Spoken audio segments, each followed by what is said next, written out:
ಶೃಂಗೇರಿಯ ಕ್ಷೇತ್ರದಲ್ಲಿ ಅಂಚೆ ಮತ ಮರು ಎಣಿಕೆಯ ವಾರ್ ಶುರುವಾಗಿದೆ. ಅಂಚೆ ಮತಗಳ ಮರು ಎಣಿಕೆಯಲ್ಲಿ ಬಿಗ್ ಶಾಕ್ ಎದುರಾಗಿದೆ ಕಾಂಗ್ರೆಸ್ ಅಭ್ಯರ್ಥಿಗೆ. ಶೃಂಗೇರಿ ಕ್ಷೇತ್ರದಲ್ಲಿ ಅಂಚೆ ಮತ ಮರು ಎಣಿಕೆಯ ವಾರ್. ಅಂಚೆ ಮತಗಳ ಮರು ಎಣಿಕೆಯಲ್ಲಿ ಬಿಗ್ ಶಾಕ್ ಎದುರಾಗಿದೆ. ಕಾಂಗ್ರೆಸ್ ಶಾಸಕ ರಾಜೇಗೌಡಗೆ ಬಿಗ್ ಶಾಕ್ ಎದುರಾಗಿದೆ. ರಾಜೇಗೌಡ 255 ಅಂಚೆ ಮತಗಳು ತಿರಸ್ಕೃತವಾಗಿದೆ. 569 ಅಂಚೆ ಮತಗಳಲ್ಲಿ 255 ಮತಗಳು ಅಸಿಂಧುವಾಗಿದೆ. 2023ರ ವಿಧಾನಸಭಾ ಕ್ಷೇತ್ರದ ಚುನಾವಣೆಯಲ್ಲಿ 569 ಅಂಚೆ ಮತವನ್ನ ಪಡೆದಿದ್ರು ರಾಜೇಗೌಡ. ಕಾಂಗ್ರೆಸ್ನವರಾಗಿದ್ದಾರೆ.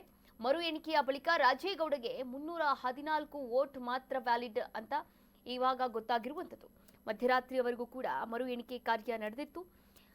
ಕಾಂಗ್ರೆಸ್ ಮತ್ತು ಬಿಜೆಪಿ ಕಾರ್ಯಕರ್ತರ ನಡುವೆ ಇದೀಗ ಘೋಷಣೆಯ ಮೂಲಕ ವಾಗ್ದಾಳಿಯನ್ನು ನಡೆಸ್ತಾ ಇದ್ದಾರೆ. ಮರು ಎಣಿಕೆಯಲ್ಲಿ ಶಾಸಕ ರಾಜೇಗೌಡಗೆ ಬಿಗ್ ಶಾಕ್ ಎದುರಾಗಿದ್ದು, ರಾಜೇಗೌಡ ಅವರಿಗೆ ಬಂದಂತಹ 255 ಅಂಚೆ ಮತಗಳು ತಿರಸ್ಕೃತವಾಗಿರುವಂತದ್ದು. ಈ ವೇಳೆ ಕಾಂಗ್ರೆಸ್ ಮತ್ತು ಬಿಜೆಪಿಯ ನಡುವೆ ಭಾರೀ ಹೈಡ್ರಾಮವೇ ನಡೆದಿದೆ.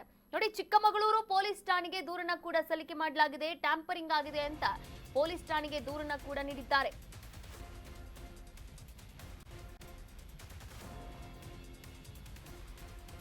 ಚಿಕ್ಕಮಗಳೂರು ಪೊಲೀಸ್ ಠಾಣೆಗೆ ದೂರನ್ನ ಸಲ್ಲಿಕೆ ಮಾಡಲಾಗಿದೆ. ಟ್ಯಾಂಪರಿಂಗ್ ಆಗಿದೆ ಅಂತ ಪೊಲೀಸ್ ಠಾಣೆಗೆ ದೂರನ್ನ ಕೂಡ ನೀಡಲಾಗಿದೆ. ಮತಗಳನ್ನ ತಿರುಚಿದ್ದಾರೆ ಅಂತ ಪೊಲೀಸರಿಗೆ ದೂರನ್ನ ಕೂಡ ನೀಡಿದ್ದಾರೆ.